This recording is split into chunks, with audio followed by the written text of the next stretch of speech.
vuelvo a la presentación. Ya estoy grabando. Les estaba contando acerca de estas curvas de rango abundancia. O sea, lo que hay en cada punto es una especie distinta. Tenemos dos comunidades comparadas. Una comunidad que está no intervenida y una comunidad intervenida. Entonces, si a grandes rasgos, en principio,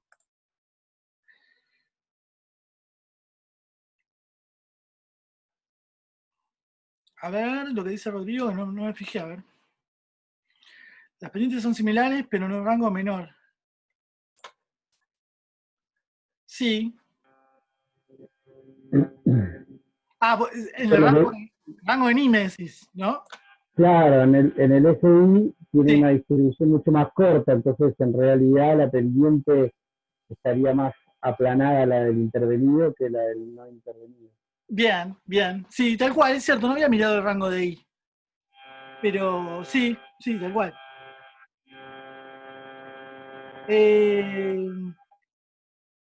Sí, en ese caso, la comunidad intervenida por ahí se nos aplana un poco, sí, se nos plancha. Habría que ver, voy a buscar otro ejemplo, a ver si después, o buscar este paper donde saqué esta figura, a ver qué dice del rango, porque me llama la atención que estén en rangos distintos, sí. Sí. Bueno, igual, cerrando esto, lo que me interesaba es que uno puede hacer comparaciones sin calcular, digamos, por ejemplo, lo que vimos en la clase pasada, el índice de Simpson, sin sacar un número con una fórmula, mirando de manera gráfica estos perfiles, uno puede saber qué comunidad es más diversa, parecida o no diversa que otra. Uno puede comparar diferentes comunidades mirando estas curvas de rango abundancia. ¿Qué mira?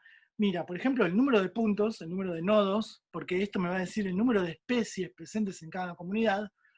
Y uno, si está interesado en conocer cuál es la equitatividad, que era el otro rasgo que nos habla acerca de la diversidad de una comunidad, mira la pendiente, ¿sí? ¿Por qué? Porque pendientes muy pronunciadas, perfiles que se me caen verticales de golpe, me están hablando de pocas especies dominantes que aparecen en gran proporción, y otras especies que son completamente minoritarias y aparecen en baja proporción, ¿sí?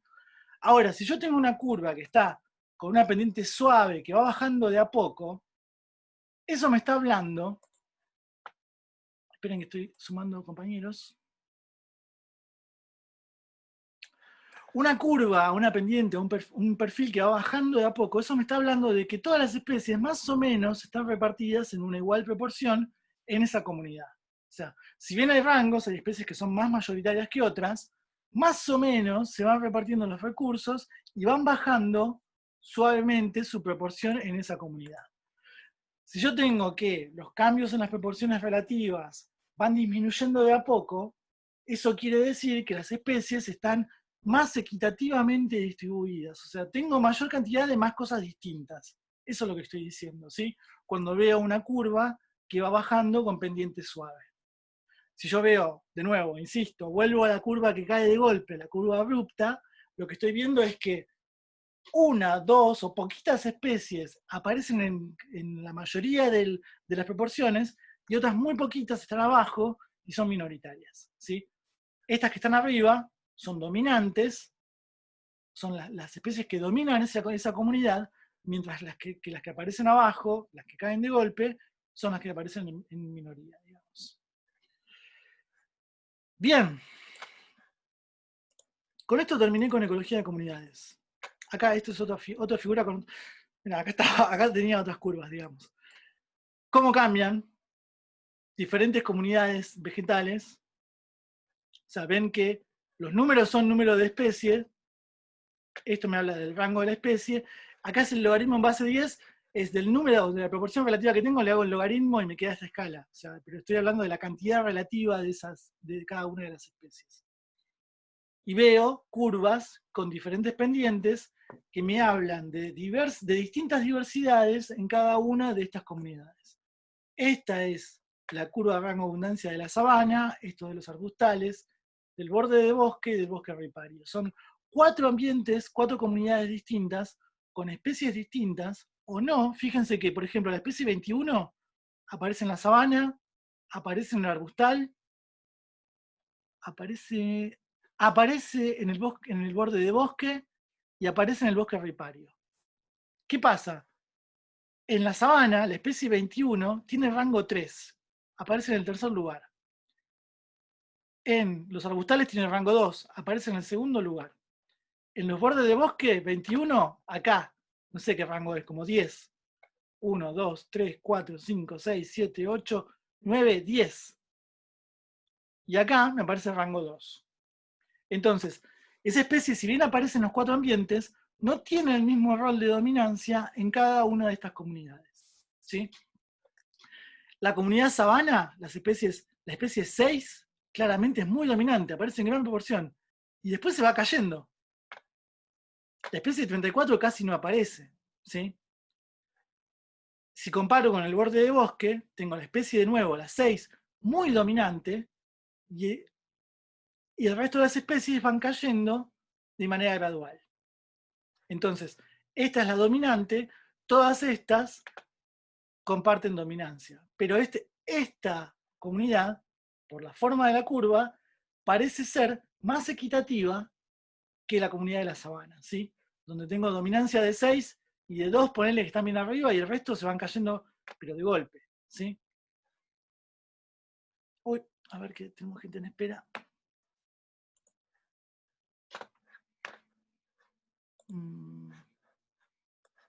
No, che, no me aparece, Camila. Con otro nombre, con Andrea, algo así era. No, es que no me aparece nadie en espera. Sí, yo sé que estaba con otro nombre, pero no me aparece nadie. Dígale si puede salir y volver a intentarlo, y volver a entrar. Porque Listo, no, a ver, aviso. sí, por ahora no me apareció. Bien, ahora sí me apareció. Ahí está. Bien, con esto terminamos la parte de ecología de comunidades. Recuerdan entonces que... a ver, un momento, que se me escapó. De esta presentación, las diapositivas 31 y 32 no entran, digamos, no tienen explicación y no me interesa, digamos, que entremos en esos 3 modelos de distribución. No es algo que me importe. Bien. Me interesa que vayamos al paper, porque nos quería sí o sí avanzar algo esta semana para que después ya puedan seguir trabajándolo con la profe Manuela. Si quedan dudas de esto, ¿les parece que las charlemos después de lo del paper o la semana que viene?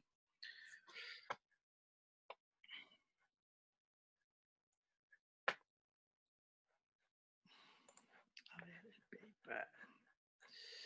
Acá.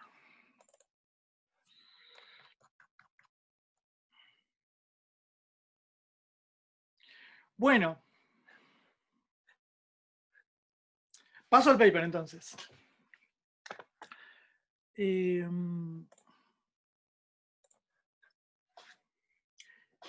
paper que están trabajando es el de los gibones.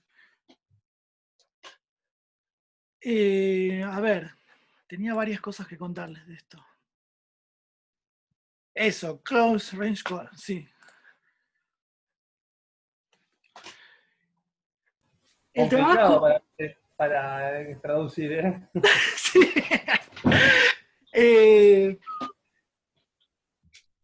Yo lo entiendo como los llamados de corto alcance en un contexto específico, digamos, en un contexto dentro de la especie para los gibones silvestres. Sí, puede ser, sí. Acá les hice una... Nosotros también, la pregunta es si había una palabra específica para ese close range call, si eran sonidos guturales o si eran... No, llamada de corto alcance. Técnicamente con algún vocablo que no alcanzábamos a comprender la traducción, digamos. Bien. No. O sea, el close range es llamada de corto alcance. ¿Sí? Ahora les voy a explicar por qué es de corto alcance. Un momento, a ver qué. Yo preparé algo para que nos vayamos guiando hoy con esto.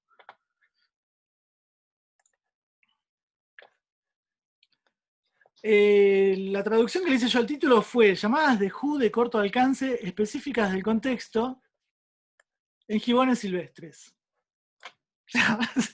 No sé si la profe Manuela estará de acuerdo o no, pero me pareció como que era la mejor traducción que le podía hacer, la más clara, me parece. Cuando hablamos de close range, hablamos de corto alcance. ¿Por qué distingue corto alcance? Porque estos primates, y primates muy similares, de especies emparentadas, tienen llamados de large range, o sea, de largo alcance también. Cuando se llaman entre grupos, entre tropas de monos que están a kilómetros de distancia. Por ejemplo, ¿vieron el mono aullador que está en Misiones? Hace llamados desde de una tropa a tropas que no son vecinas, a tropas lejanas. O sea, entonces, esos son los llamados de largo alcance, digamos. O sea, este estudio, de todos los tipos de llamado que pueden hacer estos primates, estos monos, de corto y largo alcance, elige estudiar los llamados de corto alcance. Y por eso lo aclara en el título, ¿sí? Porque está diciendo como, vamos a estudiar los de corto alcance, los de close range. O sea, los de large range no me interesan. Así que un poquito esta es la aclaración del close range. O sea, no hay una traducción, es como llamada de corto alcance, nada más. O sea, una llamada local hacen. A ver, tenía varias cosas que contarles de acá. Primero el título. Vieron que, no sé, en el título también aparece el nombre científico. Algo que yo no les conté, porque no tuvimos tiempo para ver biodiversidad 1 y 2, que eran temas que estaban en el programa de la materia, pero nos quedamos cortos de tiempo con esto de la pérdida de la presencialidad. Hay todo un código de nomenclatura zoológica, ¿no? Y hay formas de nominar, de ponerle nombre, de bautizar nuevas especies. Entonces, Hilobacter lar es el gibón silvestre, en español se llama gibón de mano blanca, se llama este bicho, este mono. ¿Sí? El nombre científico del gibón de mano blanca es Hilobates lar. ¿Sí? Hilobates es el género. ¿Sí? Esto se llama, o sea, los nombres de todas las especies tienen nombre y apellido. ¿Sí? O sea, yo tengo, digamos, es un sistema de nomenclatura binomial, se dice. Tiene dos partes, o sea, por eso se llama, el sistema es binomial. ¿Sí? El primer nombre es el nombre del género, el género Hilobates. ¿Sí? Hilobates, el género Hilobates, es una familia, es un género, donde están Hilobates lar, esta especie, y hay seguramente otros Hilobates, no los conozco yo. Pero pónganse, no sé, que está Hilobates, sería como el nombre genérico, y después este es el nombre específico, ¿sí? Entonces, esto es lo que sigue el código de nomenclatura binomial, ¿sí? Tengo un nombre para el género, un nombre para la especie. Después hay un montón de reglas respecto a cómo se escriben los nombres. Los nombres científicos siempre se escriben el género con mayúscula, el epíteto específico, esta segunda parte se llama epíteto específico, con minúscula. Si uno está tipeando, los tiene que escribir, digamos, en cursiva. Todos los nombres científicos se escriben en cursiva, siempre. Y hay una serie de reglas para escribir el nombre de una especie, digamos. Después también hay millones de reglas para crear el nombre de una especie nueva, digamos. O sea, de qué cosas se pueden usar, cuándo, y hay un montón de reglas de latín. Hay que saber latín, básicamente, para crear el nombre de una especie. Cuándo es masculino, cuándo es femenino, cuándo es plural, cuándo es singular, cuándo cierta construcción no va con cuál, o sea, no importa. O sea, esto es anecdótico, por supuesto. Está bien, Hernán, me gusta ese título también. El contexto específico del grito Who en gibones salvajes. ¿Está bien? Sí. Algo también, bueno, importante que quería contarles es que muchas veces uno lee estos papers sobre una especie y no tiene ni idea de cómo es el bicho. O sea, uno no sabe, o sea, de qué está hablando, digamos, el trabajo, porque no hay mucho acerca de la descripción de la especie en sí, o sea, de cómo vive, qué pinta tiene, qué tamaño tiene, qué color tiene. Así que acá les puse unas fotitos, y hay unas fotos más de cómo son los gibones estos. Este es Hilobates, el paper es sobre esta especie. ¿Sí? Después, en lo que se refiere a cuestiones de formato del trabajo del paper, todos los papers tienen básicamente una estructura muy similar, un formato común. Este paper justo no es el más común de todos los papers, hay una serie de cosas que están distintas. Pero tenemos título. Autores es como siempre lo primero, es en el encabezado, la primera parte. Después van a ver que los autores tienen unos numeritos chiquitos, unos superíndices, que lo que nos van a indicar es la afiliación, o sea, de en qué institución trabaja cada uno de los autores. ¿Sí? Este paper, después cuando se cita, se va a citar como Clarkey et al. 2015. O sea, Esther Clarkey es la primera autora, Reinhardt es el segundo, Supervielle es el tercero. Pero cuando uno cita este paper va a citarlo como Clarkey et al. 2015. Et al significa, esto es en latín, es la abreviación de et alium. Et alium en latín significa y aliados. O sea, esto es el trabajo de Clarkey y aliados 2015, ¿sí? En latín, ¿no? O sea, por eso se usa esto, la convención es usar el Clarkey et al, es Clark y aliados 2015. Para no escribir todos los autores uno por uno, la convención es poner, digamos, esta forma de citar, digamos. Entonces, título, autores. Cada autor tiene su filiación. Estos numeritos chiquitos que después, al final del paper, en este paper está al final, dice, Esther trabaja en 1 y 2, y dice, no sé, Instituto de Investigación de no sé dónde, o sea, creo que son alemanes estos. Lo que sigue es el resumen. El resumen generalmente son 300 a 400 palabras, donde es básicamente digamos, una condensación de todo el trabajo. O sea, está la parte de la introducción, el background, los resultados, las conclusiones. A veces, entre background o introducción y resultados, están los métodos también, en el resumen, ¿sí? La idea es que uno, leyendo estas 400 palabras, entienda de qué se trata el trabajo, quién lo hizo, cómo lo hizo, dónde lo hizo, y qué resultados y conclusiones sacó, en 400 palabras. Y se ahorre, digamos, tener que leer todo el trabajo. O sea, uno si está haciendo una investigación y quiere saber acerca de la vocalización de estos gibones, no tiene que ir a leer todo el paper de una. Primero lee el resumen y dice, bueno, sí, esto me puede servir. O sea, es la forma digamos, es la carta de presentación del trabajo completo, ¿sí?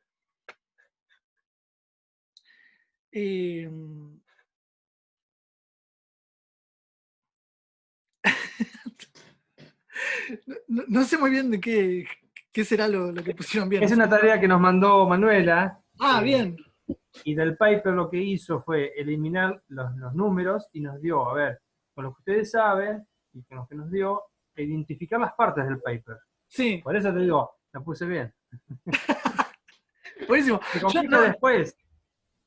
Genial, genial. No conozco la consigna de Manuela, porque hablamos de esto, sí, lo trabajamos juntos, pero la verdad que no, después no llegamos al fin a ver qué pide cada uno. Así que buenísimo. Nos mandó por PDF todo el paper con todas esas partes, pero en el cuerpo ya fue, se ve que tiene el editor de PDF y fue borrando, ¿sí?, el título, para que nosotros vayamos poniendo después por un foro y decir, bueno, a mí me parece que es esto, esto y esto. Genial, genial, buenísimo. Complicado, estuve hasta las 4:30 de la mañana. Buenísimo. Bien, lo que les contaba es que no todos los abstracts, no todos los resúmenes tienen este formato por bloques. Algunos no dicen background, results, conclusion, o sea, directamente está el texto. O sea, no dice qué partes que cada una, digamos. Y otra cosa también que aparece en todos los trabajos son las keywords o palabras claves. Y esto aparece en todos los trabajos. Y es como que si uno no quiere o no tiene tiempo de leer el resumen, directamente una versión más resumida son las palabras claves. Entonces uno directamente va y busca las palabras claves y si coinciden con lo que uno está investigando o está buscando, listo, lo va separando, digamos, para después leerlo en detalle.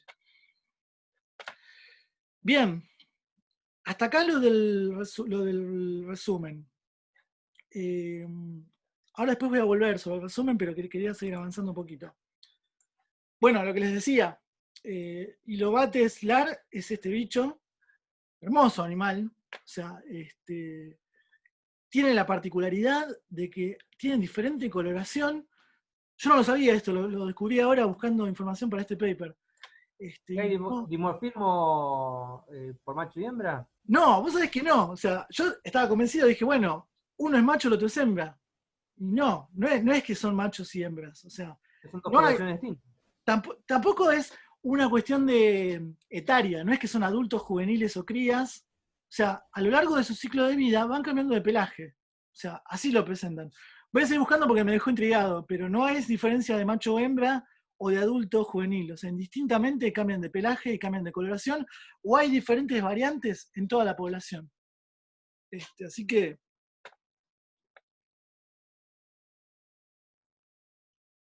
sí. Estos son los que están en Tailandia, ¿no? Sí, ahora les muestro dónde se distribuyen. Sí, o sea, en español lo encontré como de manos blancas o de manos negras también. Ojo, no sé si es como lo de la polilla, no sé. O sea, no estoy ni afirmo ni niego. Hay variantes de color dentro de la población. O sea,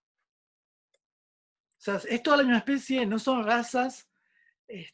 Bueno, como Homo sapiens, o sea, acá tenemos también en nuestra especie blancos, negros, amarillos, o sea, es como que son variantes intraespecíficas, digamos, dentro de la especie.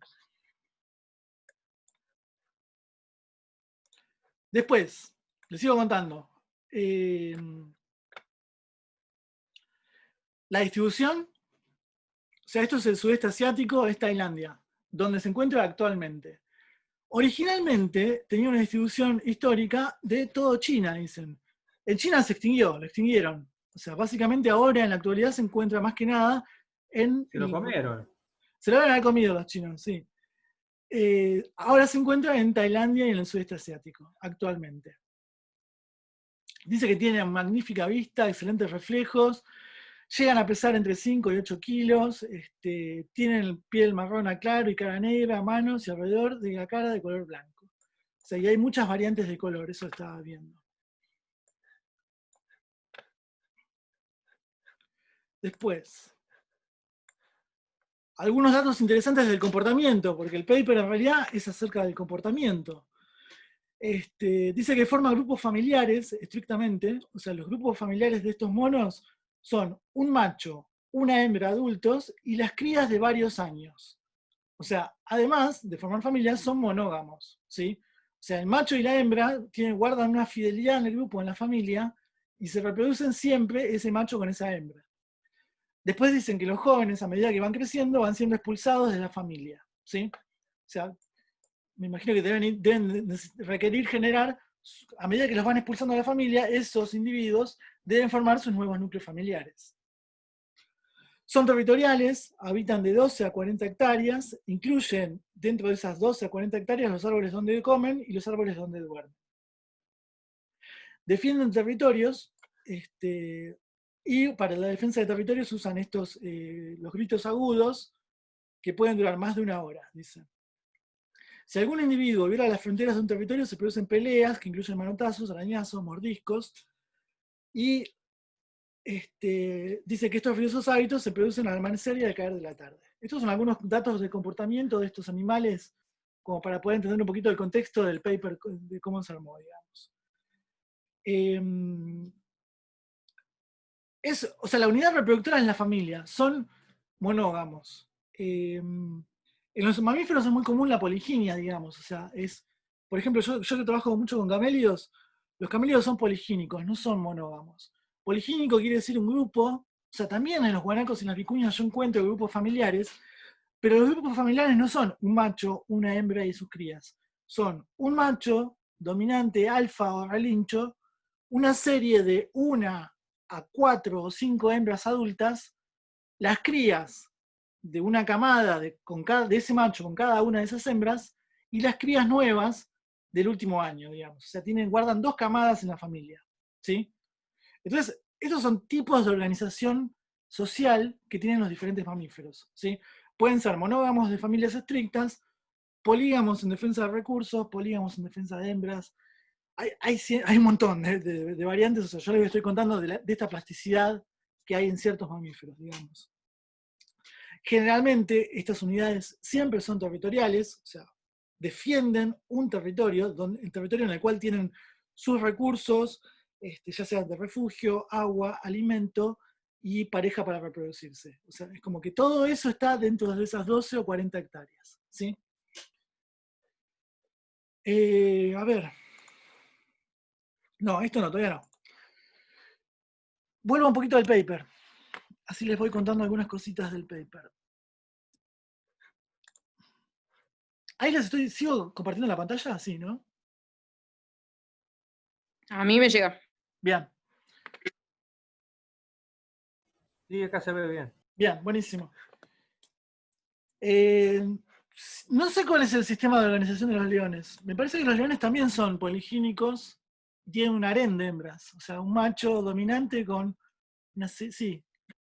Sí, generalmente es un macho alfa, digamos, o dominante, y todo un grupo de leonas. Sí. Y matan a los cachorros que tuvieran, o sea, si viene un macho nuevo y le gana al ese Pride, lo mata o lo expulsa del grupo, como que toma control del grupo, mata a los cachorros chicos que tenía, como Sí. para que siga su linaje y no el del anterior. Sí. Y ocasionalmente hay prides de 2 leones que eran hermanos, cosas por el estilo, pero son como así raros, digamos. Sí. Sí y no, se parece y no se parece. O sea, las vicuñas y los camélidos silvestres, si bien tienen esta organización familiar, digamos, de un macho dominante y sus hembras, no, digamos, no establecen una competencia entre machos dominantes. Compiten por los recursos, cada uno defiende su territorio, pero no van a ir a robar hembras, digamos, o a robar, digamos, otro territorio, ¿sí? Sí, está. Bien, vuelvo al paper. En el resumen, algo que me llamó la atención es que se habla de... ¿ven mi cursor sobre el paper, no? Sí. Habla de defensa de home range. O sea, esto. Dice que, o sea, los llamados de corto alcance se producen en muchos animales durante las interacciones intraespecíficas, así como la defensa del home range. El home range en español se traduce como el área de acción, ¿sí? El área de acción es la Puede ser que superficie... seguimos viendo el archivo PowerPoint y no el paper. ¿Cómo? A ver, no escucho, no entendí. Estamos en el PowerPoint, sí. Ah, bueno. Sí. No, Sí, porque el como estás PowerPoint... hablando en inglés, dije, estás leyendo algo en inglés que no estoy viendo.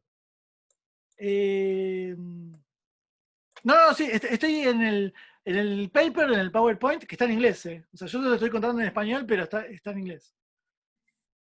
Acá se ve el que dice comportamiento. Ah, no, paren. Sí, No estoy tal cual compartiendo. se veía Les estoy mostrando otra cosa, paren. en PowerPoint. ¿Ahora sí? Ahí está el Ahora inglés. sí. Sí. Sí, buenísimo, gracias por el aviso. Pensé que estaban viendo la pantalla que estoy viendo yo. Bueno, les contaba entonces que esto. A ver, ¿qué puse acá? O sea, que les quede claro el concepto de home range, es como que home range es el área de acción. O sea, tiene que ver con la superficie o el territorio que un animal utiliza para acceder a los recursos. ¿Sí? Entonces, es cuánta superficie. El home range se mide en manzanas, hectáreas, kilómetros cuadrados, metros cuadrados, o sea, es una unidad de superficie. ¿Cuánto de la superficie efectiva utiliza un animal para cumplir con sus requerimientos? ¿Sí? O sea, por ahí me pareció que por ahí les surgía la duda. En el resumen no hay mucho más que decir, o sea, está esta breve introducción, están los resultados contados muy brevemente y las conclusiones que sacan del trabajo. Quiero ir mostrándoles parte por parte las cosas que me parece que son importantes. Vamos a ver hoy la introducción y los métodos. En la próxima clase, si quieren, retomamos y vemos los resultados y la discusión. De la introducción cuenta brevemente, en rasgos muy generales, lo que se sabe acerca de las vocalizaciones en los primates, ¿sí? ¿Cuál es, digamos, el valor adaptativo? ¿Cuál es, digamos, la función en términos de selección natural y evolución que tienen, digamos, los sistemas de vocalización en estos mamíferos? ¿Qué se sabe de otros primates que están emparentados, similares? Habla acerca de cómo algunos autores descubrieron que los primates tienen, esto que les contaba al principio, vocalizaciones de largo rango, de largo alcance, y vocalizaciones de corto alcance.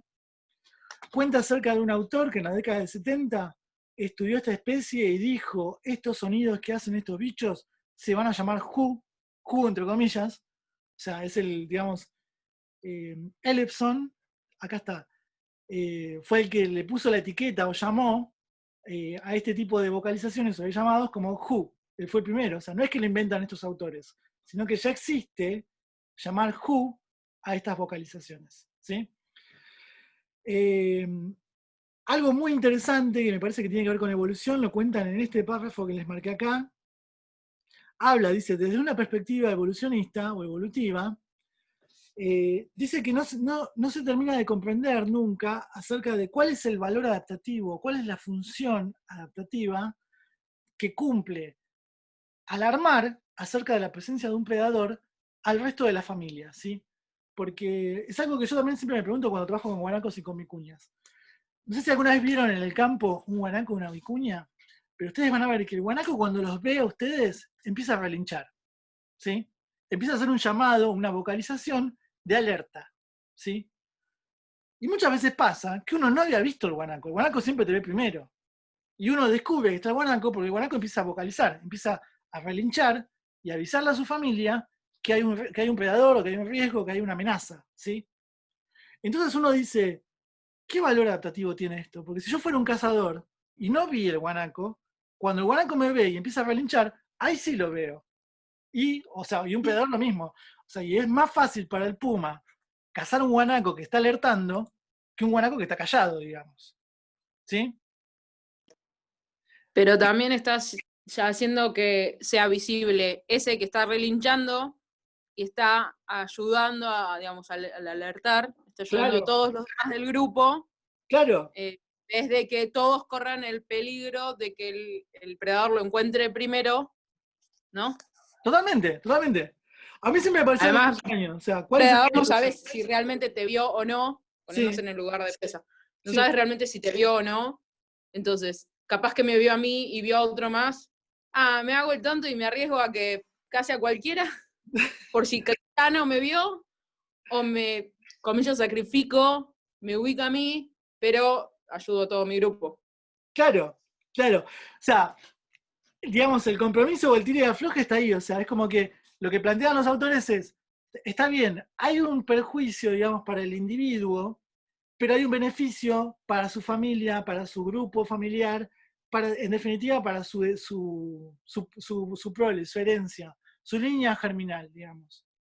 Entonces es como que uno si lo piensa en términos evolutivos, algún tipo de valor adaptativo tiene esto de llamar, de alertar y de hacer este relincho. Al final me quedé con el ejemplo de los guanacos, pero volvamos a los gibones, a los primates. O sea, como llama la atención porque es como uno es contraintuitivo. Uno diría, o sea, asegura una mejor supervivencia callarse o alertar al resto de la familia, ¿sí? Entonces como que está, digamos, esta tensión entre cuál es la mejor estrategia para asegurar la supervivencia. Esto es un poco lo que plantea este párrafo que les marqué acá. No voy a entrar en mucho detalle.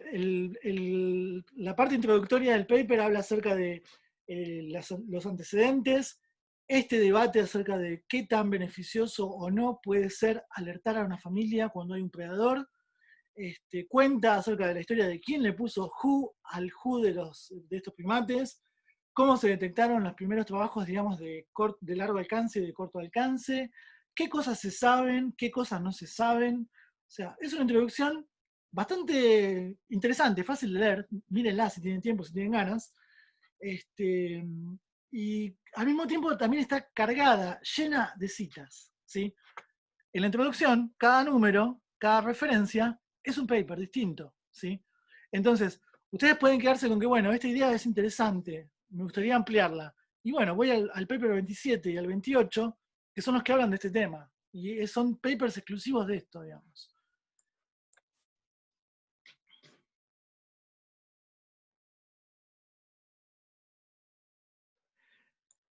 Bien. Hay después una serie de pasajes de la introducción donde cita a otros autores acerca de estas cuestiones, acerca de qué importancia evolutiva tendría esto de los llamados, la vocalización, de cómo responderían los primates ante diferentes tipos de estímulos, etc. Y después, me interesa, porque esto generalmente se repite mucho en muchos formatos de papers, pero donde termina la introducción, el último párrafo generalmente es el objetivo del trabajo. El objetivo, la hipótesis y las predicciones aparecen de manera implícita o explícita en el último párrafo de la introducción. Y esto es clásico de todos los papers. Entonces, por ejemplo, antes de llegar al último párrafo, dice, este estudio es el primer paso para determinar si estos llamados son consistentemente o podrían ser funcionalmente referidos o referenciales a la comunicación, ¿sí? Está diciendo como que no hay estudios previos que hablen de que estos llamados pueden ser un modo de comunicación. Este es el primer estudio. Como que le da la importancia al estudio. Dice, en este artículo nosotros nos enfocamos en los Who's que dan los gibones en diferentes contextos. Alimentación, dentro de la separación del grupo, en las alertas, generalmente luego de escuchar una alarma intraespecífica, o sea, el llamado de otro individuo de la misma especie, los encuentros con predadores, los encuentros con otros grupos, así como el preludio antes del canto en dúo, digamos. En los monos hay una serie de jergas que usan los primatólogos, los que estudian monos. Hay un cierto tipo de llamado que se llama canto en dúo, que es cuando, no sé, yo desconozco, porque yo como no trabajo en monos, no sé, cuando se están llamando, digamos, las parejas sexuales. Después a los grupos, a estas familias, yo les digo familias, pero los primatólogos le dicen tropas. O sea, cada uno maneja su jerga, ¿no? O sea, cada especialista en cada bicho. Entonces, lo que les contaba es que en el último párrafo lo que se introduce es justamente la hipótesis y la predicción. Estamos a menos de un minuto que se corte. Se nos corta y volvemos. Y ya después le damos el cierre cuando nos volvemos a reconectar.